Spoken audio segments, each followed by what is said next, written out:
Apesar desse caso, o Rio de Janeiro é a cidade onde mais se tem notícia de envolvimento de lutadores de jiu-jitsu com a criminalidade e a violência.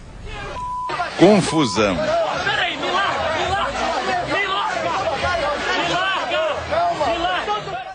Um grupo de lutadores de jiu-jitsu provoca tumulto na frente de uma boate no Rio depois de perseguir um homossexual.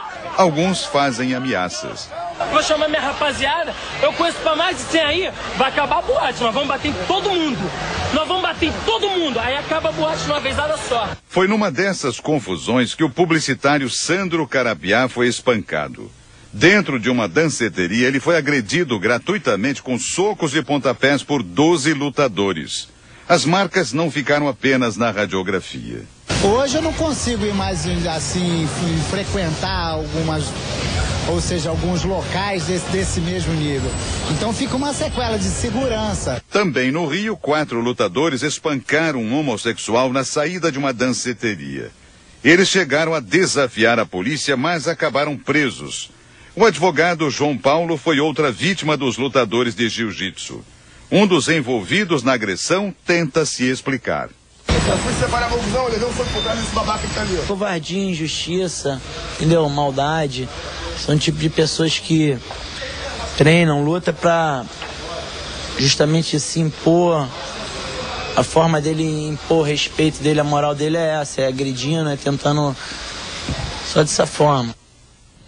Ele falou bem, covardia. E lá atrás você deve ter ouvido o rapaz dizendo que juntaria 100 para quebrar a boate toda. Significa o quê? Significa que ele é um covarde mesmo, né? Porque ele sozinho não deve ter coragem de atacar ninguém. Então tem que juntar um bando de aloprado, troglodita, para ficar fazendo esse tipo de demonstração aí. E depois de tantos casos de violência envolvendo lutadores de jiu-jitsu ou os chamados pit boys, né, em alusão aos pitbulls, surge uma dúvida, né, e um questionamento. Será que esse tipo de luta alivia tensões ou só aumenta a agressividade? Olha, sobre esse assunto nós vamos falar com a repórter Jorge Pinheiro, que está numa academia de São Paulo. Bom dia, Jorge. É claro que não dá para generalizar, mas é comum o envolvimento de lutadores de jiu-jitsu em confusões nas ruas. Qual seria a explicação para isso? Bom dia, Marcos. É bastante comum mesmo. Até os próprios lutadores reconhecem isso. Mas o que eles dizem é o seguinte: depende muito do acompanhamento que é dado a esses alunos e depende também das regras da equipe. A disciplina no jiu-jitsu é muito importante, mas infelizmente os lutadores reconhecem que existe o profissional problema no mercado. Agora, outro ponto muito importante é saber escolher o local onde você vai praticar o esporte. Aqui ao meu lado, o professor Gilberto Cardoso, Giba, que pratica jiu-jitsu há 25 anos. Giba, bom dia. Infelizmente, a gente sempre está encontrando, sempre vê lutadores de jiu-jitsu envolvidos em problemas, né? Isso acontece com todas as artes marciais, né? É que o jiu-jitsu é uma luta mais praticada no Brasil, tem cerca de 150 mil praticantes, né? E fica mais evidente isso. O jiu-jitsu é uma luta que dá a capacidade de uma pessoa magra lutar com uma pessoa mais forte que ela, né? Então tem pessoas que usam isso como uma arma na rua, né? Por isso que é importante seguir essas regras, inclusive saber onde você vai praticar o jiu-jitsu, para que você não termine caindo num problema como esse? É positivo. A academia tem que procurar saber quem é o profissional que está colocando, né?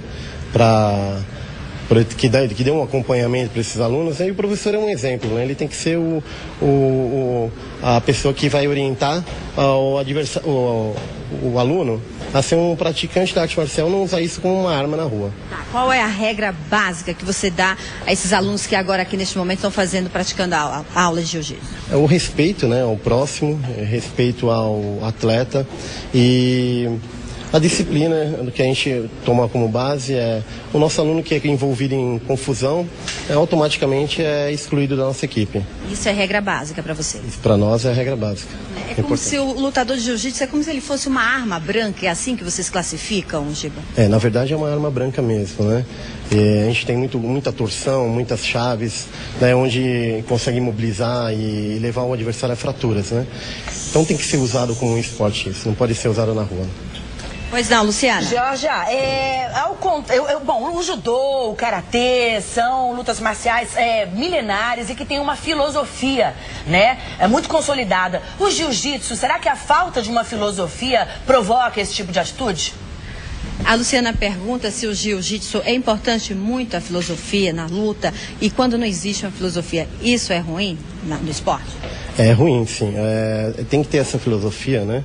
Que é uma luta milenar e ela tem que ser aplicada. Mas, infelizmente, existem profissionais que não aplicam essa filosofia. O que você diria para as pessoas que querem fazer o jiu-jitsu? Porque hoje a gente vê, infelizmente, que tem pessoas que querem praticar o esporte, mas quando elas terminam vendo as notícias associadas aos lutadores de jiu-jitsu, terminam se afastando. O que você diria, Giba, para esse? É para procurar realmente um profissional qualificado, procurar saber com quem vai treinar, na mão de quem você vai deixar seu filho para treinar, sabe se o professor tem essa disciplina, né? É fundamental isso. Ok, muito obrigada, Giba. Voltamos aos estúdios do Fala Brasil. Bom, agora vamos a um dado surpreendente. 60% dos atletas que disputaram os Jogos Pan-Americanos este ano nunca tiveram acompanhamento médico. Surpreende mesmo, né? Nós vamos agora conversar com a repórter Georgia Pinheiro mais uma vez para falar sobre isso. Georgia, se esse índice é tão alto entre atletas que disputam um Pan-Americano, uma competição oficial, pode-se imaginar que é muito maior entre os atletas amadores. Que tipo de consequência isso pode provocar, hein? Luciana, a consequência é uma só. Esse atleta pode desenvolver doenças que podem levar até a morte. Esse estudo foi feito com mais de 350 atletas brasileiros. E foram justamente os atletas de lutas os que mais surpreenderam. Nas entrevistas, eles chegaram a contar, Luciana, que tomavam uma taça de vinho todos os dias para fortalecer o coração e comiam carne até no café da manhã. Aqui ao meu lado, o Dr. Nabil Goraieb, que é cardiologista e médico do esporte do Hospital do Coração, e Dante Vazanese. Doutor Nabil, bom dia. Esse estudo surpreendeu até mesmo vocês médicos? Surpreendeu porque realmente mostra assim, a desinformação da maior parte dos atletas brasileiros de nível até internacional. Eles não têm muita ideia do que tem que ser feito em relação à alimentação, em relação a avaliações médicas, e isso realmente nos preocupou. É importante que cada vez mais a gente informe a eles que é preciso ter uma avaliação médica especializada, competente, e a orientação alimentar é bem diferente daquela que eles acham que deveriam fazer. Em relação aos anabolizantes, os lutadores de jiu-jitsu, por exemplo, o que é que vocês constataram? Na verdade, o atleta em geral, frequentador de muitas academias, utiliza o anabolizante para ganhar mais força e mais peso, mais massa muscular. Com isso fica mais esteticamente interessante para eles. O que acontece é que as lesões que dá no organismo o anabolizante, o risco de câncer do fígado, o risco de câncer do testículo, pressão alta, aumento de aterosclerose levando ao infarto do miocárdio, é o grande drama do uso dessas substâncias que são lícitas, mas são proibidas no esporte. E a gente vê aqui agora lutadores de jiu-jitsu, e o estudo constatou que eles comiam carne no café da manhã, no almoço, à noite, justamente porque eles queriam ficar mais fortes para poderem praticar o esporte. O conceito dos atletas é que comendo carne fica-se mais forte. Na verdade, não é nada disso. Você precisa comer um equilíbrio. Carboidratos em maior quantidade, tem que comer carne e tem que comer gordura. Tem que ter um equilíbrio, e esse equilíbrio é orientado por um nutricionista, porque pode lhe dizer o que você pode comer para determinados esportes. Você precisa comer mais carboidrato, outros esportes mais gordura, e assim vai.